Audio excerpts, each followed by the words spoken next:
Today, we're going behind the scenes to see a little bit of what goes into an AI narration in this edition of What's Up Wednesday for November 27th, 2024. Okay, let's try this. I'm having to use my computer's camera and microphone and all of that for this, so we'll see how the sound turns out on this. Hopefully everything will come through nice and clearly for you. All right, here we are in my 11 Labs program. That is the company that I use to produce my audiobooks. We are in the projects area, and the project that we are working on right now is Waking to Mr. Darcy. I am really hoping to get that one, I hope maybe by this weekend, get that one ready and posted. If not this weekend, it'll be next weekend. I want it out soon, and then I'm going to start on a very Merry Christmas.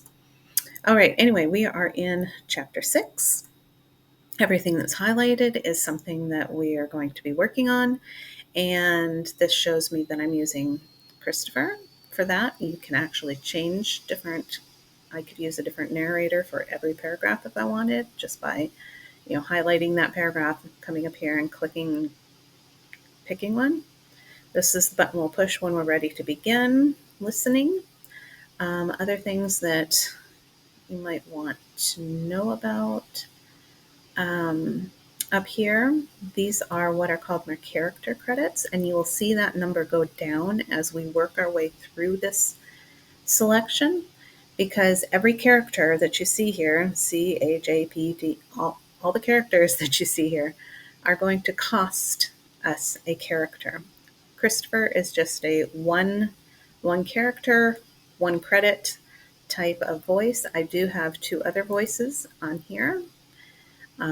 Chrissy and Chris are a couple that I'm trying right now with my Anna Lee pen name, and they would cost, one character would cost 2 credits. So they're a little bit pricier for what it is, and I don't know exactly how narrators get to go in and set that up, but they can. These are cloned voices, which means that they are voices that belong to people, and these people have, these voice actors have submitted a sample, professionally produced sample to 11 Labs, and 11 Labs has made it into a clone of their voice, and then they offer it for use, and then people like me can use their voice, and they get paid when their voice is used. So that's how it works. I actually did one of their instant clones just to see how it would work. So let's see. I'm going to just highlight this for now, and I will change it to the quick clone that I did of my voice, so that we can just hear that for fun. All right, here we go. Let's see. This one we're going to generate. "Through that door," said Bingley, shaking the rain off his hat and pointing Mr. Bennet and Jane in the direction of the bedroom Elizabeth occupied. "I shall join you as soon as the kettle is on the flame." Okay, so that was my voice there, and if I want to change it back, I'll just highlight it again. I don't think I have to highlight the whole paragraph like that. I'm not positive, so I'm just doing it just in case. We'll go back down to Christopher, and we'll see his voice as we work through here. If this line is dark, it means that the program has already generated those characters once. So it's reading what it's generated. If it hasn't been turned that dark color yet, it means it hasn't been generated quite yet. We are just going to use, see, there are 2 options. I can just play what's selected, or I can play till the end. If I want to go regenerate, it'll just regenerate whatever's highlighted or that paragraph. So we're doing play till the end. Chapter 6. "Through that door," said Bingley, shaking the rain off his hat and pointing Mr. Bennet and Jane in the direction of the bedroom Elizabeth occupied. "I shall join you as soon as the kettle is on the flame." Mr. Bennet, with Jane by his side, hurried to the door indicated and pushed it open. "Well, that is a pretty picture," Mr. Bennet. Okay, so did you hear that? The well, that is a pretty picture, didn't sound quite the way I would like it to. So let's just try a couple of things and see how it changes what it sounds like. So we're just going to take out the quotation mark at the beginning. And what I am going to do is I'm going to actually put a paragraph divide in there, because if I have to come back and redo this, I'm going to end up having to pay for whatever is in this blue again. So if I can separate it out while I'm working on it, that's a helpful way to save a few of my credits. Not that I really need to save them too much right now, because I do have quite a few, but I don't want to be wasteful either. So let's try that again.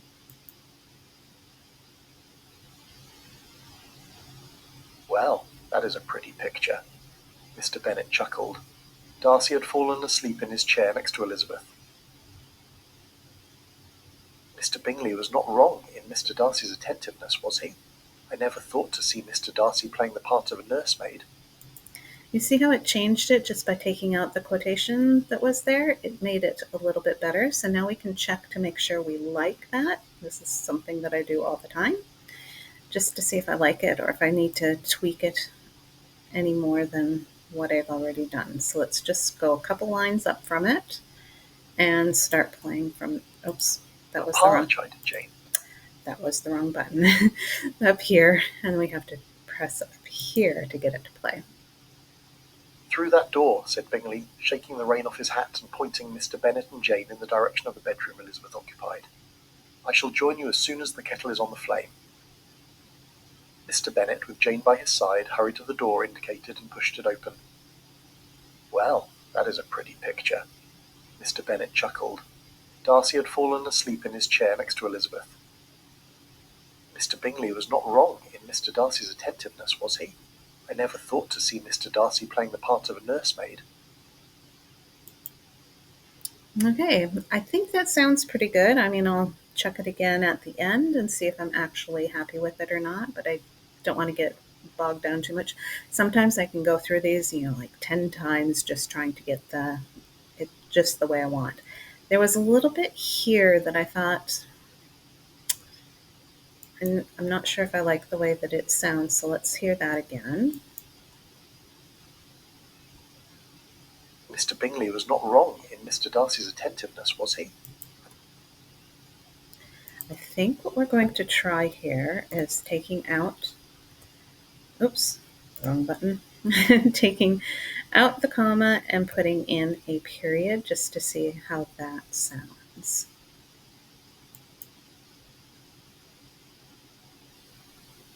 "Mr. Bingley was not wrong in Mr. Darcy's attentiveness, was he? I never thought to see Mr. Darcy playing the part of a nursemaid." "Papa," chided Jane. I'm still not sure about that. So let's try something different.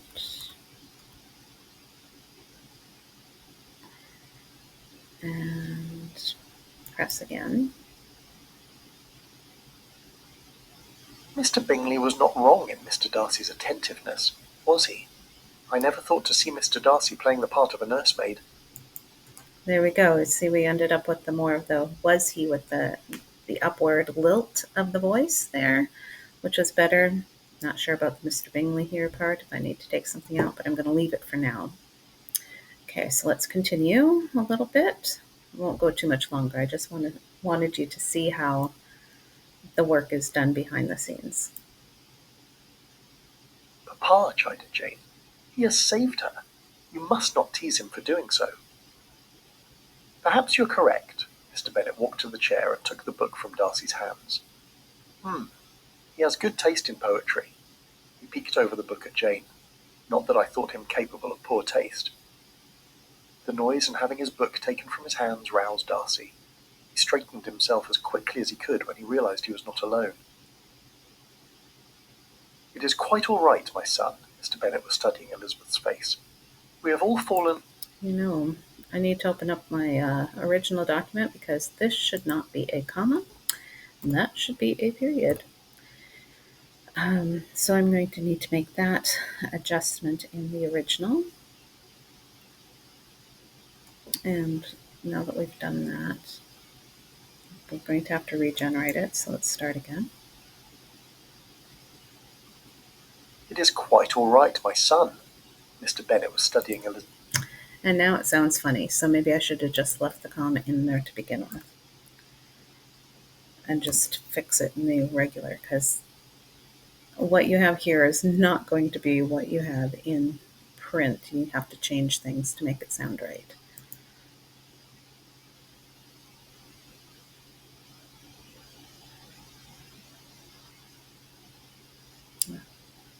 It is quite all right, my son. Mr. Bennet was studying Elizabeth's face. We have all fallen asleep while reading at one point or another. That just sounds really weird. Now, see what happens when you play with it. All right, so this one's going to take a little bit of work, it seems. So let's see if we can make it any better before we go.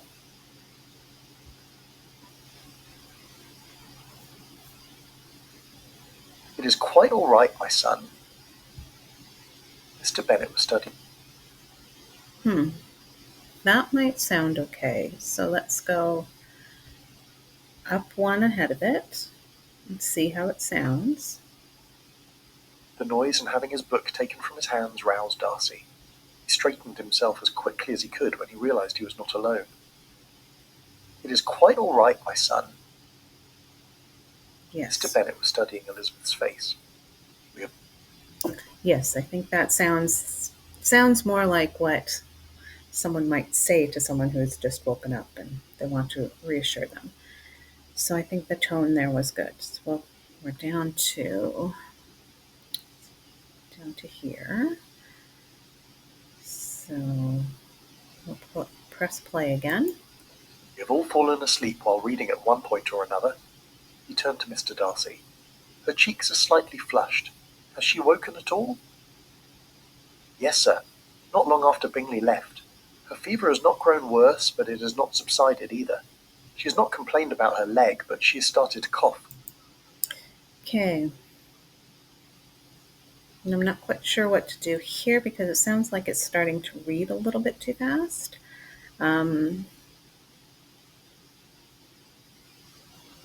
Let's do this. Let's just try to break it apart a little bit. Sometimes that will slow it down a bit. And we're going to start up here and let it regenerate out. Sometimes if you start ahead of it and you let it work back down through, it regenerates better than if you just start where you had stopped. So we're going to start at this level. Mr. Bennet was studying Elizabeth's face. We have all fallen asleep while reading at one point or another. He turned to Mr. Darcy. Her cheeks are slightly flushed. Has she woken at all? Yes, sir. Not long after Bingley left. Her fever has not grown worse, but it has not subsided either. She has not complained about her leg, but she has started to cough. He nodded. Okay.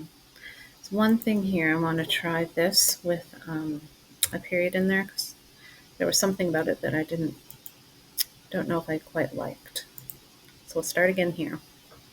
Mr. Bennet was studying Elizabeth's face. We have all fallen asleep while reading at one point or another. He turned to Mr. Darcy. Her cheeks are slightly flushed. Has she woken at all? Yes, sir. Not long after Bingley left. Her fever has not grown worse, but it has not subsided either. She has not complained about her leg, but she has started to cough. He nodded a greeting to Jane. Yes, that did sound better to me. So I'm going to leave that. And if you noticed what I was doing at all, my eyes were closed. And I have to do that sometimes so that I'm not reading along as we're going. It just helps me to focus in on the sound better. And sometimes it helps me so that I'm not being hypercritical, because sometimes I can get hypercritical and then nothing sounds good. And I have to be able to, kind of pull back and actually listen to it instead of looking for all the teeny tiny little things. Seems to be helpful. Anyway, let's continue for like 1 minute longer and then we will. I think there are some things up here that maybe we can see some things on, but I don't know for sure because I haven't done any of this. This is all new to me too. Okay, so where are we? Had placed herself on the bed next to her sister. Have you brought the surgeon or apothecary? The surgeon is on his way. Young Thomas James fell, slipped on a whetstone, I hear. And the lad... Yeah, see, did you hear that right here? Let's come back up to this. And when it gets to this dash here, that is, I copied and pasted this from the original manuscript into here. And sometimes these things that get pasted in, if there's any special characters or italics, it can make funny sounds. So let me run that by you again, just so you can hear when we get to here. Listen, and we'll continue until we get to this and see if there's a funny sound there too, or if it's just this first one.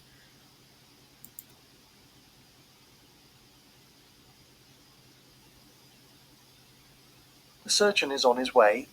Young Thomas James fell, slipped on a whetstone, I hear, and the lad's arm needs setting. Mr. Shepherd will be along after he has completed that call. Okay, so it only did it on the first one. It didn't do it on the second one, but I'm still going to probably take that out just in case, so that when we get to the end and I produce the whole thing and get the downloaded copy, that it doesn't accidentally appear back in there and I don't have to come back in and do it later. All right, so let's start here with this one. We need to get that out of there. So we can try just commas, because in normal writing, you use either commas or dashes to set things off. It's just how much importance or weight you want to give to them visually. So at least that's the grammar rules that I used to teach. Oh wait, that's the wrong play button. Yeah, I always do that. We have to hit regenerate again. The surgeon is on his way. Young Thomas James fell, slipped on a whetstone, I hear, and the lad's arm needs setting. Mr. Shepherd... Okay, that was just a little too close. I think I do want a little bit more of a break there, just like you would see when you're reading it on paper. You would see that break as being more substantial than a comma. It would be set off a little bit more. So let's try the 3 dots. I can also use 2 dashes, which would give about a second of silence there too. But let's try that first and see how it goes. All right, and we're going to hit generate. The surgeon is on his way. Young Thomas James fell, slipped on a whetstone, I hear, and the lad's arm needs setting. Mr. Shepherd will be along after he has completed that. That was a little bit better, and I think I might just do this here, just to see what we get.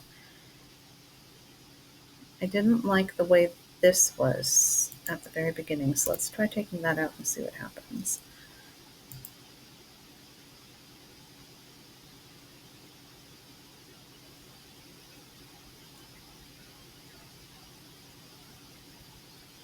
It's slow generating this time, which could be my The surgeon computer. is on his way.